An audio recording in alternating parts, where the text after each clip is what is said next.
राजकारणात काही घडामोडी इतक्या अचानक घडतात की त्या केवळ निवडणुकीपुरत्या मर्यादित राहत नाहीत, तर संपूर्ण सत्ता समीकरणं बदलून टाकतात. म्हणजे बघा, ज्यावेळी एकनाथ शिंदे त्यांच्यासोबत 40 जण घेऊन शिवसेनेतून बाहेर पडले, त्यांच्यानंतर त्यांच्या पाठोपाठ अजित पवार सुद्धा मूळ राष्ट्रवादीमधून बाहेर पडले आणि इकडे महाविकास आघाडीचं सरकार पडून महायुतीचं सरकार स्थापन झालं. त्यानंतर काही दिवसांपूर्वी कधीही एकमेकांच्या सावलीलाही उभे न राहणारे ठाकरे बंधू एकत्र आले. त्यांच्यानंतर आता पुढचा नंबर कोणाचा असा प्रश्न पडतोच. तोच त्यांच्या पाठोपाठ त्याच राजकीय पटावरती काका आणि पुतण्याने हातात हात घातल्याने राज्याच्या राजकारणात नवा प्रश्न निर्माण झालाय.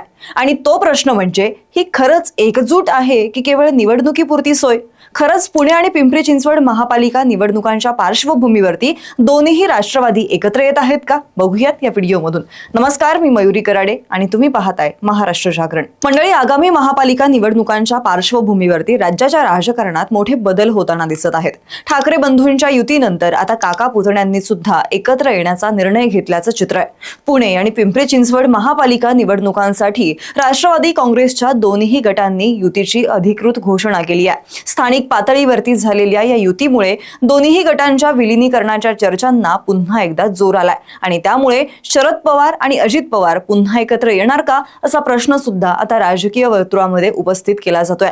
एकीकडे पुणे आणि पिंपरी चिंचवड महापालिकांवरती एकसंघ राष्ट्रवादी काँग्रेसची निर्विवाद सत्ता होती.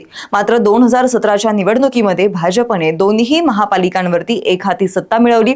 त्यानंतर राष्ट्रवादीला मोठा धक्का बसला. हीच पार्श्वभूमी लक्षात घेऊन उपमुख्यमंत्री अजित पवार यांनी पुणे आणि पिंपरी चिंचवडमध्ये पक्षाचं वर्चस्व पुन्हा प्रस्थापित करण्यासाठी नवी रणनीती आखली आणि यामध्ये भाजपला थेट आव्हान देण्यासाठी त्यांनी शरद पवार यांच्या पक्षाबरोबर हात मिळवणी करण्याचा निर्णय घेतला. पुणे महापालिकेमध्ये दोन्ही राष्ट्रवादी गटांमध्ये ताकदीनुसार जागा वाटप करण्यात आलं. त्यानुसार अजित पवार गट 125 जागांवरती तर शरद पवार गट 40 जागांवरती निवडणूक लढवणार आहे. या निर्णयामुळे राष्ट्रवादीतील विभागलेले मतदार पुन्हा एकत्र येण्याची शक्यता व्यक्त केली जाते. दुसरीकडे स्थानिक पातळीवरती झालेल्या या युतीनंतर राष्ट्रवादी काँग्रेसचे दोन्ही गट विलीन होणार का याबाबत सुद्धा चर्चा सुरू आहे.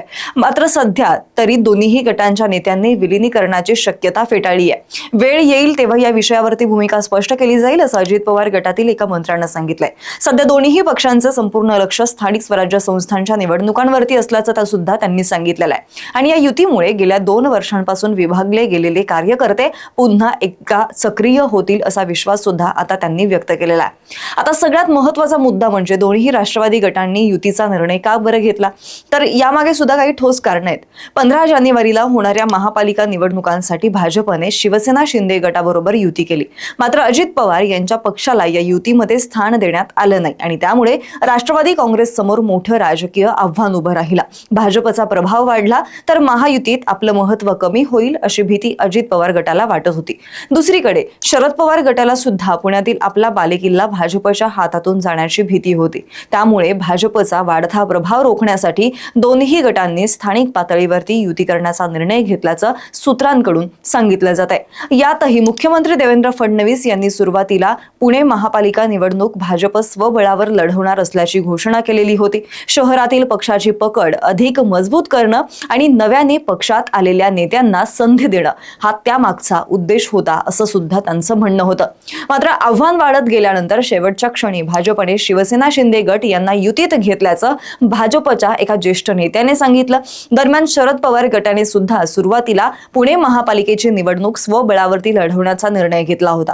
मात्र राष्ट्रवादीच्या मतांचं विभाजन झाल्यास भाजपला अधिक फायदा होईल हे लक्षात आल्यानंतर अजित पवार यांनी पुणे आणि पिंपरी चिंचवडमध्ये शरद पवार गटासोबत युती करण्याचा निर्णय घेतल्याचं सांगितलं जातं. दुसरा मुद्दा म्हणजे 2023 मध्ये राष्ट्रवादी काँग्रेसमध्ये फूट पडली असली तरी तळागाळातील कार्यकर्त्यांचं दोन्ही पवारांशी भावनिक नातं आजही कायम आहे. त्यात भाजपचा प्रभाव वाढल्यास राष्ट्रवादीच्या दोन्ही गटांचं अस्तित्व धोक्यात येऊ शकतं अशी भीती पक्षातील नेत्यांना वाटतेय. त्यात गेल्या काही निवडणुकांमध्ये शरद पवार गटाला अपयशाचा सामना करावा लागतोय. मात्र या युतीमुळे त्यांच्या कार्यकर्त्यांना एक नवी उभारी मिळण्याची सुद्धा शक्यता या सगळ्यातून वर्तवली जाते. आता याच्याही पुढची गोष्ट म्हणजे भाजपच्या विस्तारवादी धोरणामुळे पुणे आणि पिंपरी चिंचवडमध्ये शरद पवार गटाला मोठा फटका बसलाय. पक्षाचे आमदार बापू पठारे यांचे पुत्र सुरेंद्र पठारे यांनी नुकताच भाजपमध्ये प्रवेश केलाय. अजित पवार गटाबरोबर युती झाली नसती तर आमचा मतदार वर्ग हळूहळू दुसऱ्या पक्षांकडे वळला असता, असं सुद्धा दुसरीकडे शरद पवार यांच्या एका निकटवर्तीयानं सांगितलेलं आहे. थोडक्यात सांगायचं झालं तर या युतीमुळे कार्यकर्त्यांमध्ये उत्साहाचं वातावरण आहे. अनेकांना दोन्ही पक्षांचं विलीनीकरण होईल अशी अपेक्षा आहे. मात्र आमदार रोहित पवार यांनी ही शक्यता स्पष्टपणे फेटाळून लावलेली आहे. ही युती केवळ पुणे आणि पिंपरी चिंचवड महापालिकांपुरती मर्यादित असल्याचं सुद्धा त्यांनी बोलताना स्पष्ट केलेलं आहे. आणि तरी सुद्धा या 2 महापालिकांमध्ये युतीला जर यश मिळालं तर जानेवारीच्या अखेरीस होणाऱ्या जिल्हा परिषद आणि पंचायत समिती निवडणुकांमध्ये सुद्धा दोन्ही पक्ष युती करू शकतात अशी सुद्धा चर्चा आता सगळीकडे सुरू आहे.